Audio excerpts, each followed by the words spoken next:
అవును సిరి, ఇప్పుడు మీ నాన్నమ్మ గురించి ఎందుకు అడుగుతా ఉండవు? మీ బాబాయిని రెచ్చగొట్టి మీ ఇంటి మీదకి పంపించినదా ఏంది? చెప్పమ్మా, ఇప్పుడే వెళ్ళి వాళ్ళంతా చూసొస్తా. అలాంటిదేం లేదు నాన్న. మరైతే మీ నాన్నమ్మ ఎందుకు గుర్తుకొచ్చినది? బాబాయ్, ప్రేమతో పోయే ప్రాణాన్ని కూడా నిలబెట్టుకోవచ్చు. నా మాట విను. ఈ పగలు ప్రతీకారాలు ఇవేవి వద్దు.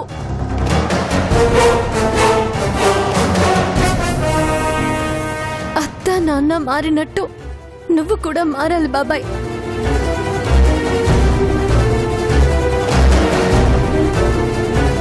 ఇక మన రెండు కుటుంబాల మధ్య ఎలాంటి ప్రాణ నష్టం జరగకూడదు. మన రెండు కుటుంబాలు ఒకటవ్వాలి. అందరం కలిసి సంతోషంగా ఉండాలి బాబాయ్. వదిలే ఈ పగలు ప్రతీకారాలు అన్ని వదిలే. అది నేను బతుకుండగా జరగదు.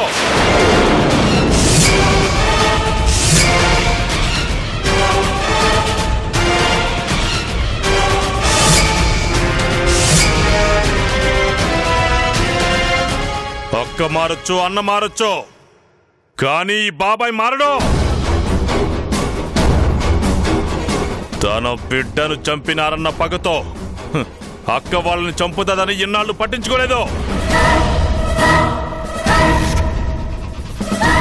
కానీ అక్క అవన్నీ మర్చిపోయి మళ్ళీ నీకోసం పగవనింట్లో కాలు పెట్టానని తెలిసి నాకు కోపం వచ్చినదే. అందుకే నేను లైన్లోకి వచ్చిన.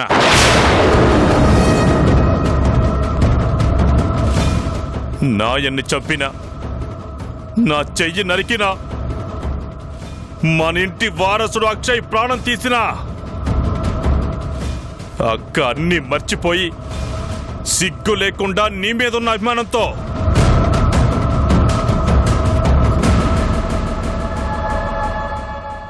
మన ఇంటి పౌరుషాన్ని మంట కలపొచ్చు. ఈ ఇంటి పౌరుషాన్ని పగని నిలబెట్టే ఈ శివారెడ్డి ఇంకా బతికే ఉన్నాడు.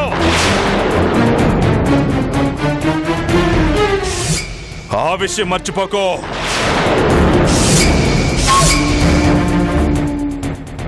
వద్దు బాబాయ్. ఇంద్రాణి అత్తకు తెలిస్తే మీ ఇద్దరి మధ్య గొడవలవుతాయి. నా వల్ల అక్క తమ్ముళ్ళు గొడవ పడ్డం నాకిష్టం లేదు.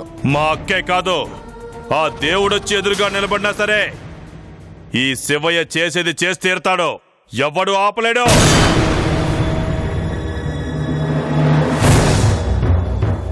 నీ ఒంట్లో మా ఇంటి రక్తం ఉండాది కాబట్టి నీకు అవకాశం ఇస్తా ఉన్నాను. ఎట్టాగూ విడాకులు కాగితం మీద సంతకం చేసినావు కదా, 3 నెలలు కాకుండా ఆ విడాకులేవో వెంటనే వాళ్ళ మొహాన పడే. అట్నుంచట్టే హాస్పిటల్కి వెళ్ళి అబార్షన్ చేయించుకుని పుట్టింటికి పో.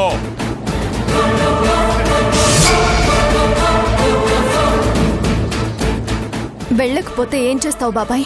మా ఇంటి వారసుణ్ణి చంపిన పెద్దిరెడ్డి వారసుడు నీ కడుపులో పెరుగుతూ ఉండాడు కదా, వాణ్ణి చంపేస్తా.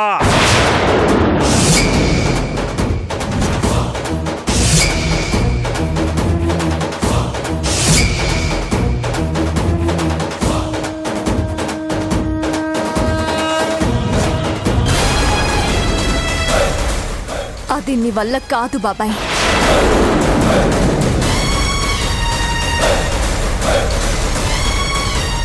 నా బిడ్డ జోలికొస్తే బాబాయ్ వని కూడా చూడను. ఏం చేస్తావు? చంపేస్తాను.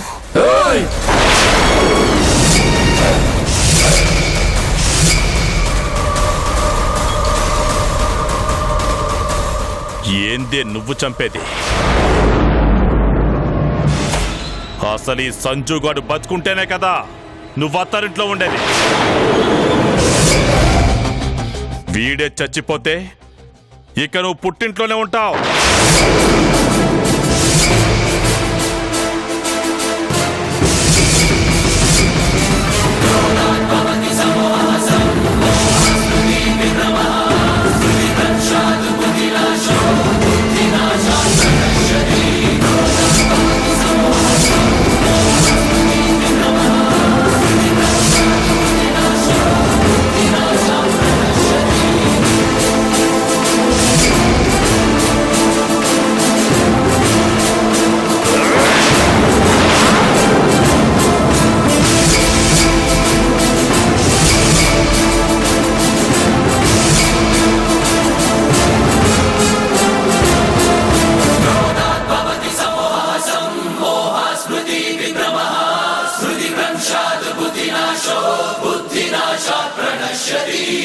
సంజునేమైనా చేస్తే మీ అమ్మని చంపేస్తాను.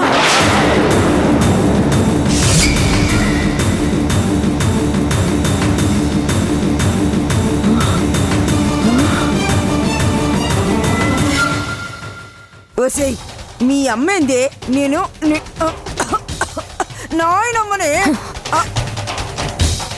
నేను కట్టుకున్న వాణ్ణి, నా కడుపులో బిడ్డని చంపాలనుకున్న నువ్వు నా నానమ్మవా? ఛీ, కాదు.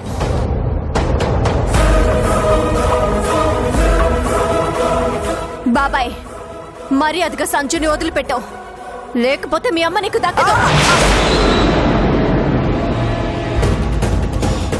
ఒరే శివయ్య, నేను చచ్చినా పర్వాలేదు, పగోని బిడ్డ బతకనీకి ఇయ్యలేదు. ఏసేయండి. బాబాయ్, నువ్వు సంజుని చంపితే మీ అమ్మతో పాటు నిన్ను కూడా చంపేస్తాను.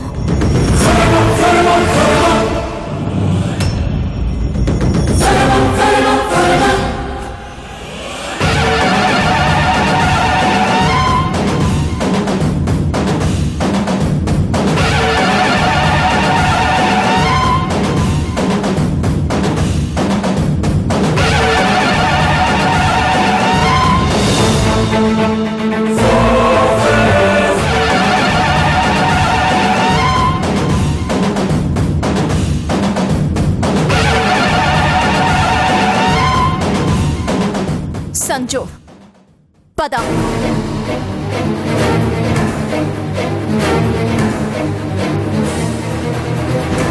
పద పద. శివ, శివయ్య, శివయ్య దిగు. శివయ్య వదిలు. శివయ్య వదిలివే. శివయ్య, శివయ్య, శివ, శివ. ఏయ్, ఏయ్.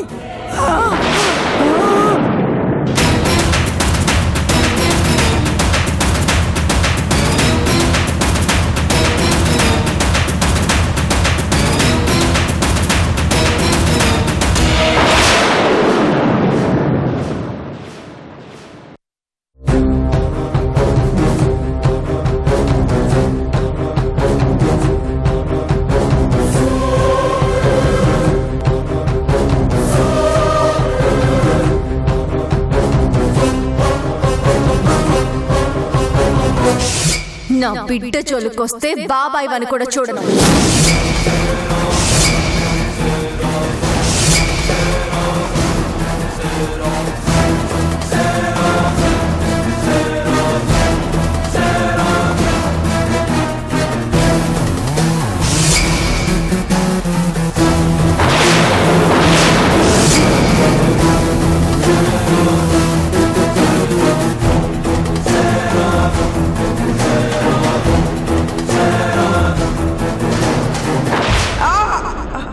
బాబాయ్, నువ్వు సంజుని చంపితే మీ అమ్మతో పాటు నిన్ను కూడా చంపుతాను.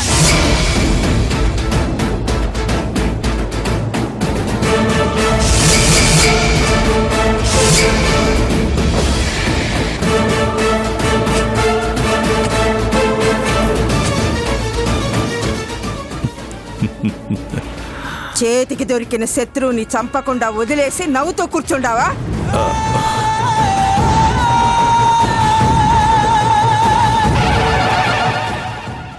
మాట్లాడవేందిరా, మాట్లాడవే. ఎందుకు చంపలేదు? మన కళ్ళ ముందే పగోడు ప్రాణాలతో బయటకు పోతా ఉంటే నా కడుపు రగిలిపోయినదిరా.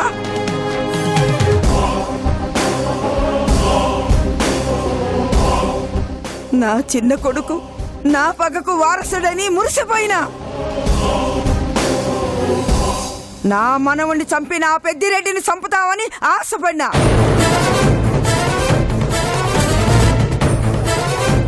కానీ నువ్వు కూడా మీ అన్న అక్కలాగానే పౌరుషం లేని పుటక పుట్టినావని ఇప్పుడు అర్థమైనదిరా. నా కడుపున చెడబుట్టారా మీరందరూ. మీరు నా బిడ్డలని చెప్పడానికే సిగ్గుగా ఉందిరా నాకు. నీ వల్లైనా పగోని ఫోటోకి దండలేసే అవకాశం వస్తాదనుకున్నా నాకు. అది నేను బతికుండగా జరగదని తేలిపోయింది. ఇక నేను ప్రాణాలతో ఉండి ఏం లాభం? ప్రాణాలు పోగొట్టుకుని ఏం సాధిస్తావమ్మా? బ్రతికుండి ఏం ఉద్ధరించమంటావురా? మనింటి బిడ్డ పగోని వారసునికి రక్తం పంచిచ్చి జన్మనివ్వబోతా ఉండాది. అది చూసి సంబరపడిపోమంటావా? నా కడుపును పుట్టిన బిడ్డలే నన్ను ఇంట్లో నుంచి ఎల్లగొట్టి పగోని పంచం చేరారు. అది తలుచుకొని ఆనందపడమంటావా? మన కుటుంబానికి వారసుని లేకుండా చేసి మనల్ని బాధ పెట్టిన ఆ పెద్దిరెడ్డి కుటుంబం మన సిరి వల్ల సంతోషంగా ఉంటే చూసి తట్టుకోమంటావా? నా వల్ల కాదురా, దానికంటే చావడమే మేలు. పగోళ్ల చావుల్ని చూడాలి అంటే నువ్వు ప్రాణాలతో ఉండాలమ్మా. నీ కోరికను ఈ చిన్న కొడుకు తప్పక తీరుస్తాడు. అది జరుగుతాదంటావా? నాకు నమ్మకం పోయినాదిరా. ఆ సంజయ్ని వదిలేసినావుగా, అందుకు. అసలు ఎందుకు వదిలేసినావురా? సిరికి భయపడినావా? మీ అన్న అక్కలాగే నువ్వు కూడా ఆ సిరి మాయ మాటలకి లొంగిపోయి దాని మీద అభిమానం చూపిస్తా ఉండావా? చెప్పరా, ఎందుకు వదిలేసావు? చెప్పరా, చెప్పు.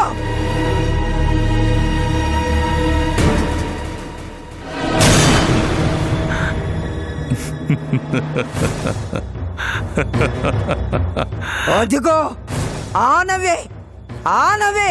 ఎందుకురా ఎందుకురా అట్లా నవ్వుతా ఉండా? సిరిని చూస్తా ఉంటే ముచ్చటేస్తా ఉండదమ్మా. సిరిలో నాకు ఇంద్రానక్క పౌరుషం కనపడతా ఉండాది. ఆ మాట, తెగింపు, ధైర్యం అన్నీ అచ్చం అక్కను చూసినట్టే ఉండాది. మన రక్తంలో ఉన్న వాడి వేడి సిరిలో ఉరకలు వేస్తా ఉండదమ్మా. నిజంగా సిరే మనింటి పౌరుషానికి వారసురాలమ్మా. ఇందుకనే వదిలేసినావా? అభిమానంతో వదిలేలేదమ్మా. సిరి పౌరుషానికి అభిమానినై వదిలేసిన సిరి నిన్నే చంపడానికి సిద్ధపడినదంటే ప్రేమించిన వాడి కోసం ఎంతకైనా తెగిస్తుందని అర్థమైనదే. ప్రేమంటే సిరికి ప్రాణం.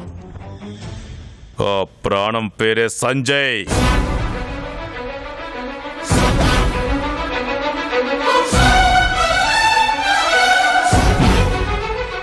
మొదటిసారి నా ఇంటికొచ్చి బాబాయ్ అని ఆప్యాయంగా పిలిచినదే. అందుకే తన భర్తతో ఈ 3 నెలల్లో సంతోషంగా ఉంటుందిలే అని ఓ అవకాశం ఇచ్చిన.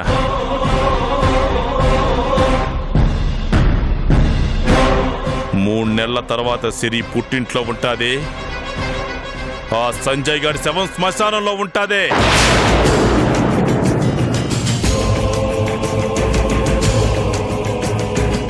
మరి కడుపులోని బిడ్డ సంగతి ఏంది? సిరికి కడుపే లేదని చెప్పించినోడ్ని కడుపులో బిడ్డ లేకుండా చేయలేనమ్మా. ఎప్పుడు చేస్తావు ఆ పని?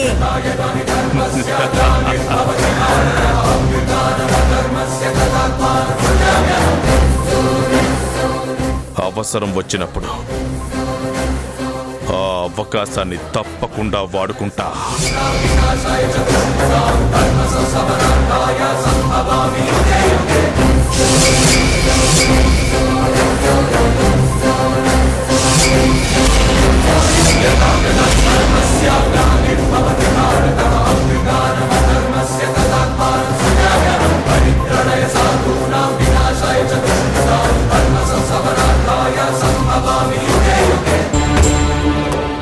అంటే సింధు మీ బాబాయ్ను కూడా కలిసినదన్నమాట. అవును మామయ్య. తను ప్రెగ్నెంట్ కాదన్న విషయం బయటపడకుండా ఉండాలి అంటే ఈ పెళ్లి జరగాలి. అందుకే అత్తయ్యని తొందర పెట్టి లగ్నపత్రిక కూడా రాయించింది.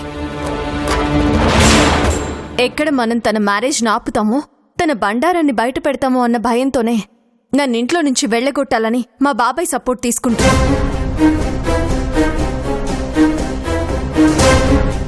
సింధు ఆటలు సాగనివ్వకూడదు మామయ్య.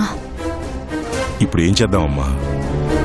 నేను డివోర్స్ పేపర్స్ మీద సైన్ చేశానని అత్తయ్య సింధు చాలా హ్యాపీగా ఉన్నారు. కానీ ఆ కండిషన్ పేపర్ మీద సైన్ చేసిన విషయం వాళ్ళు చాలా లైట్ గా తీసుకున్నారు మామయ్య. ఆ అగ్రిమెంట్ ఎంత పవర్ఫుల్లో, నేను చెప్పిన కండిషన్స్ యాక్షన్ రూపంలోకి వస్తే దాని రియాక్షన్ ఎలా ఉంటుందో వాళ్ళకి తెలిసి రావాలి మామయ్య.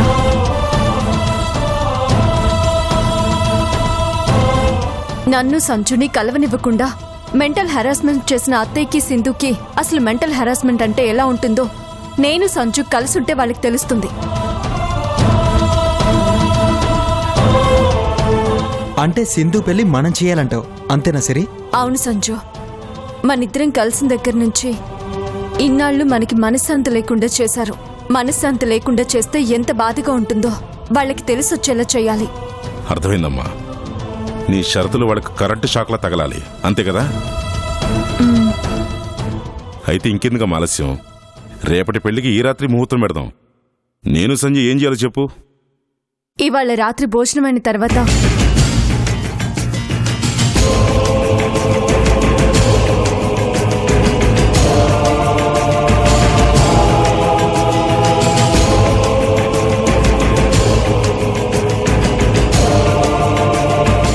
అది మామయ్య.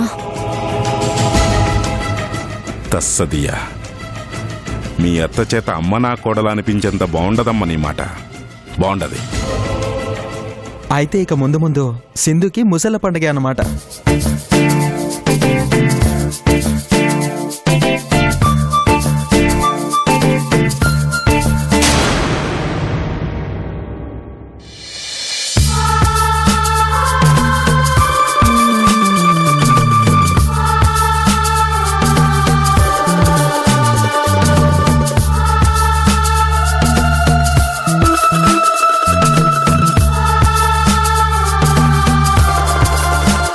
సంజు, పాలు.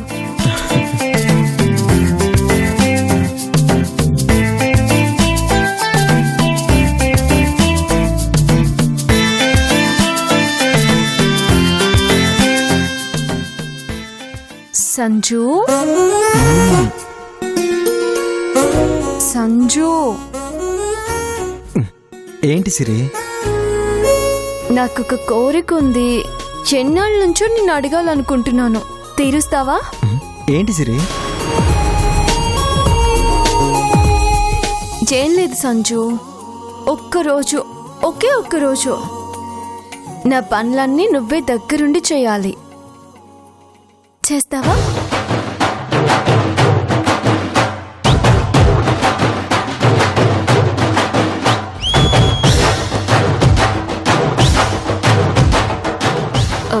నీ పనులు బాగు చేయడం ఏంటి? ఏ నువ్వు చేసుకోలేవా? భార్య పనులు భర్త చేస్తే ఆ కిక్కే వేరు సింధు.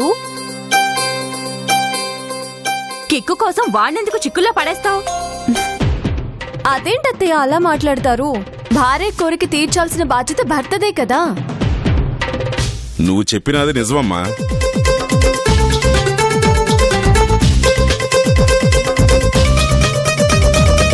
అయినా నువ్వే నయంలే అమ్మా. నీ కోరికలు భర్తను అడిగి మరీ తీర్చుకోవాలనుకుంటున్నావు. కొంతమంది భార్యలున్నారు, భర్త ప్రమేయం లేకుండానే వాళ్ళకి ఇష్టం వచ్చినట్టు మాట్లాడుతూ, వాళ్ళకు నచ్చినట్టు ప్రవర్తిస్తూ వాళ్ళ కోరికను వాళ్లే తీర్చుకుంటారు.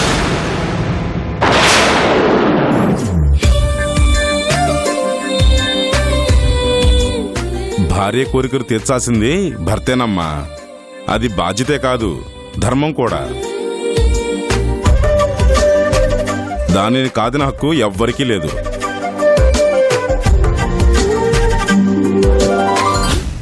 ఇంతకీ ఏం కోరిక సిరి?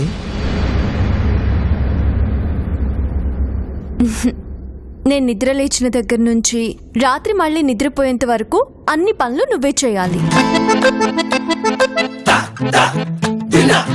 అదేం కోరికే నా బొంద కోరిక? కోరికంటే ఏ సినిమాకో షికారుకో తీసుకెళ్లమనో లేక పట్టు చీరో నగలో కొనిపెట్టమని అడుగుతారు. కానీ చాలా విచిత్రంగా ఉందే. ఇలాంటి కోరిక నేనెక్కడా వినలేదమ్మా. అందరూ అడిగినట్టు నేను అడిగితే అందులో కిక్కే ఉంటుంది అత్తయ్య.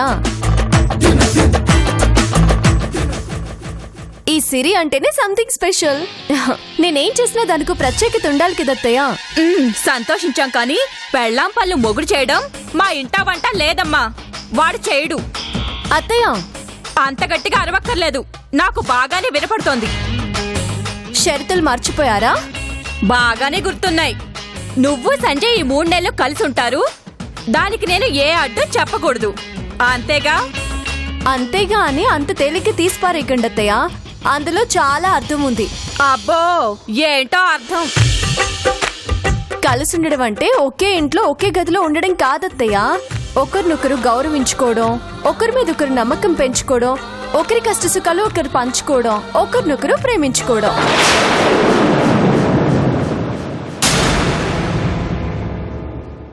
పనులు చేయించుకోవడమే కాదు సంజు, చేయడం కూడా తెలియాలి. తెలుసుకుంటాను సిరి. ఓకే. అవును, మల్లెపూలు ఎన్ని మూరలు తీసుకొచ్చావు? నువ్వు చెప్పినట్టే 10 మూరలు తెచ్చాను. ఓ గుడ్. నీ చేతులతోనే ఆ పువ్వులు నా తల్లో పెట్టు. ఓకే.